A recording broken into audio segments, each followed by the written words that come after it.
जय श्री हरि। एक बार बोलो सियावर रामचंद्र की जय, पवन पुत्र हनुमान की जय, वृंदावन कृष्ण चंद्र की जय। बोलो रे भाई सब संतों की जय। एक बार जोर से बोलेंगे जय श्री राम। मंगल भवन अमंगल हारी, द्रवहु सुदशरथ अजर बिहारी। कवन सो काज कठिन जग माही, जो नहीं होत ताते तुम पाही।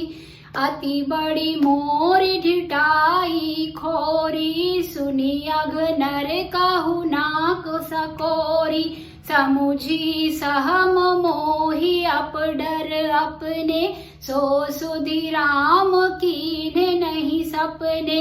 सुनी अवलोकि सुचित चख चाही, भगति मोरे मति स्वामी सराही।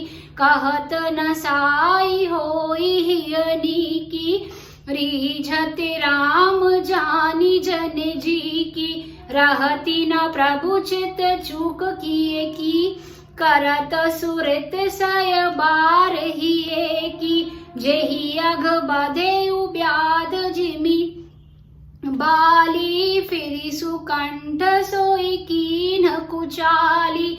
सोई कर तूति विभीषण केरी, सपने हु सोना राम ही अहेरी।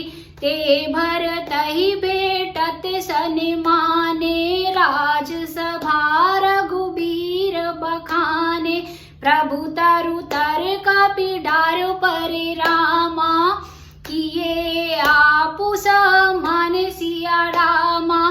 तुलसी कहु ना राम से रामा, साहेब शील निधान सिया रामा। राम निकाई रावेरी है रामा, सबहि को नीक नीक सिया रामा।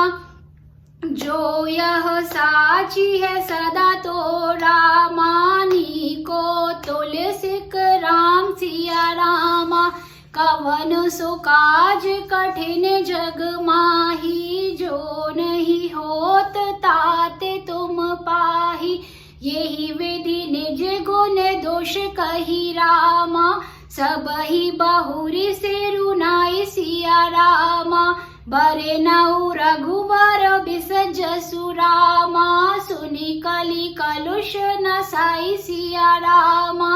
मंगल भवन अमंगल हारी, द्रवहु सुदशरथ अजर बिहारी। जाग बलिक जो कथा सुहाई, भरद्वाज मुनि बरहि सुनाई। कहे हऊ सोई संवाद बखानी, सुनहु सकल साजन सुख मानी। शंभु कीन यह चरित सुहावा, बहुरी कृपा करि अमहि सुनावा। सोई शिव काग भूषण्डि दीना, राम भगत अधिकारी चीना। तेहि सन जग बलिक पुनि पावा, तिन पुनि भरद्वाज प्रति गावा। ते श्रोता भक्ता समिली, शीला सवदर सी जानहि हरि लीला। जानहि तीनि काल निज ज्ञाना, कर तल गत आमलक समाना। और उजे हरि भगत सुजाना, कहहि सुनहि समुझहि विधि नाना। मैं पुनि निज गुर सन सुनि रामा, कथा सो सुकर खेत सिया रामा। समुझी नहीं तसी बालपन रामा, तब अति रहे हुआ चेत सिया रामा। श्रोता भक्ता ज्ञान निधि रामा, कथा राम के गुण सिया रामा। किमि समझऊ मैं जीव जड़े रामा, कलिमल ग्रसित विमूढ़ सिया रामा। मंगल भवन अमंगल हारी, द्रवहु सुदशरथ दशरथ अजर बिहारी। एक बार बोलो सियावर रामचंद्र की जय, पवन पुत्र हनुमान की जय, वृंदावन कृष्ण चंद्र की जय।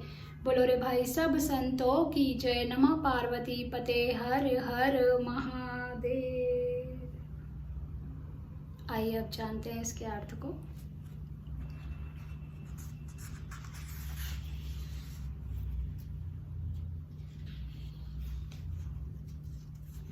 यह मेरी बहुत बड़ी ढिठाई और दोष है। मेरे पाप को सुनकर नरक ने भी नाक सिकोड़ ली है, अर्थात नरक में भी मेरे लिए ठौर नहीं है। यह समझकर मुझे अपने ही कल्पित डर से डर हो रहा है, किंतु भगवान श्री रामचंद्र जी ने तो स्वप्न में भी इस पर, मेरी इस ढिठाई और दोष पर ध्यान नहीं दिया।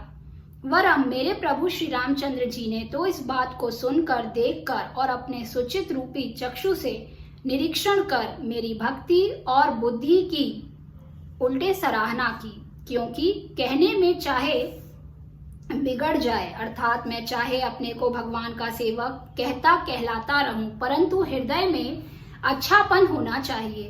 हृदय में तो अपने को उनका सेवक बनने योग्य नहीं मानकर पापी और दीन ही मानता हूँ, यह अच्छापन है।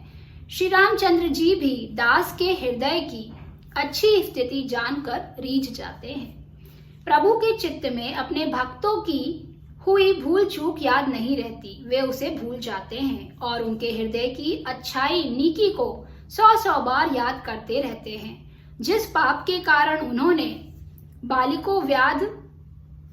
को व्याध की तरह मारा था, वैसे ही कुचाल फिर सुग्रीव ने चली।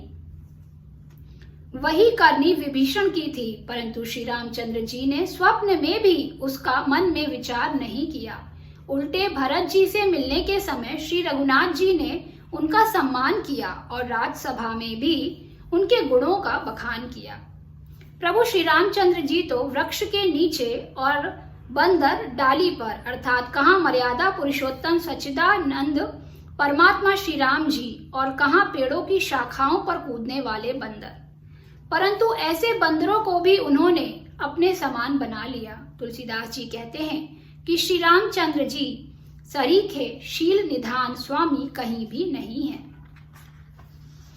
हे श्री राम जी, आपकी अच्छाई से सभी का भला है, अर्थात आपका कल्याणमय स्वभाव सभी का कल्याण करने वाला है।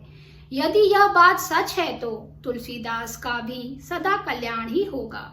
इस प्रकार अपने गुण दोषों को कहकर और सबको फिर सिर नवाकर मैं श्री रघुनाथ जी की निर्मल कथा का यश वर्णन करता हूँ, जिसके सुनने से कलयुग के सभी पाप नष्ट हो जाते हैं। मुनि याज्ञवल्क्य जी ने भी जो सुहावनी तथा मुनि श्रेष्ठ भरद्वाज जी को सुनाई थी, उसी संवाद को मैं बखान कर कहूंगा।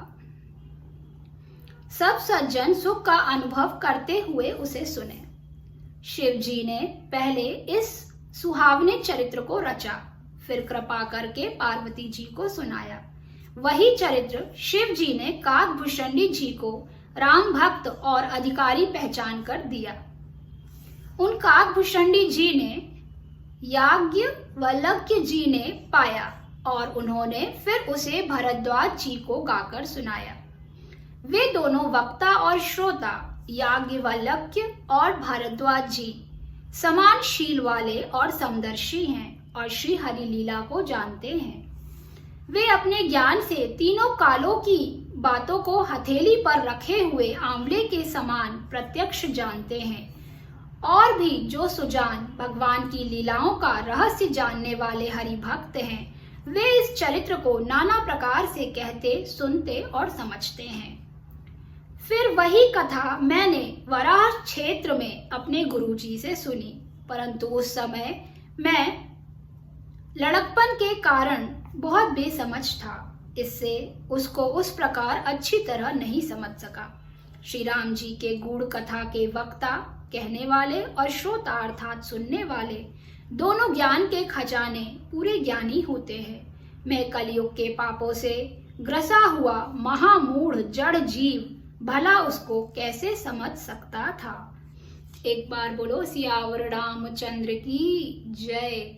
पवन पुत्र हनुमान की जय, वृंदावन कृष्ण चंद्र की जय, श्री गोस्वामी तुलसीदास महाराज की जय, रामायण मैया की जय।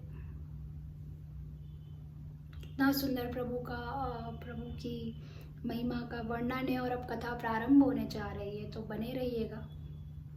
अब श्री रामचरितमानस में प्रभु श्री राम के कथा, अभी तो उन्होंने बताया कि प्रभु श्री राम से भी ऊपर प्रभु श्री राम का नाम है। अब कथा प्रारंभ होने जा रही है, तो बस इसकी कृपा उनके सभी भक्तों पे बरसे। एक बार जोर से बोलेंगे जय श्री राम, जय श्री राम, जय श्री